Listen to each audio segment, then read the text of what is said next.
ஸ்ரீமதே ராமானுஜாய நமஹ. ஸ்ரீ கோதா நாயகி நமஹ. திருப்பாவை 2ஆம் பாசுரம். இதில் முதல் பாசுரத்தில் ஆண்டாள் மார்கழி நீரார் வாருங்கோள் என்று தோழியர்களை அழைத்தாள்.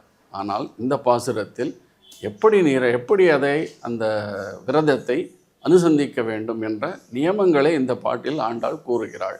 அதாவது வையத்து வாழ்வீர்கள் நாமும் செம்பாவைக்கு, அந்த பாவை நோன்பு நோற்பதற்கான என்ன நம்ம செய்ய வேண்டியது என்ன, எப்படி அதை அனுசந்திக்கணும் அப்படிங்கிறத பற்றி சொல்கிறார். எப்படின்னா, பார்க்கடல் பையத்துண்ட பரமனடி பாடி, அந்த பகவானை பார்க்கடலில் பத்மநாபனை அவனை பிரார்த்தித்து அதை நம்ம துதிக்க வேண்டும். எப்படி அதை பண்ணணும் அப்படின்னா, மையிட்டு எழுதோம் மலரிட்டு நாம் முடியும் செய்யாதன்னு செய்யோம் நாட்காலே நீராடிங்கிறார்.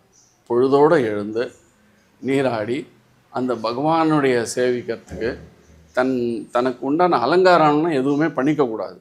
மையிட்டுக்கிறது, தலையில் பூச்சுடுறது, சாப்பிட்றது, பால் சாப்பிட்றதோ நெய் சாப்பிட்றதோ எதுவாக இருந்தாலும் அலங்காரம், சரீரத்துக்கு உண்டான போஷகம் இதெல்லாம் எதுவுமே கூடாது. எல்லாத்தையும் விட்டுட்டு ஒரு விரதமாக பகவானை தியானம் பண்ணணும் அப்படிங்கிறதுக்காக ஆண்டாள் இந்த நியமங்களை கூறுகிறாள்.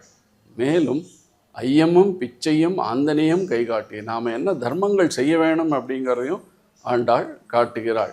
ஐயம் பிச்சை அப்படிங்கிறது தன்னை அண்டி வரவர்களுக்கு கொடுக்க வேண்டிய ஒரு தானம். ஐயம்ங்கிறது கஷ்டப்படுறவாளுக்கு தாமே போய் முன் கொடுக்க வேண்டும். அதுதான் ஐயமும் பிச்சையும் ஆந்தனையும் கைகாட்டி உய்யமாறினி. இந்த மாதிரி நம்ம விரதம் இருந்து பகவானை பிரார்த்தித்தால் நம் வாழ்க்கையிலிருந்து உய்யலாம் என்று ஆண்டாள் கூறுகிறாள்.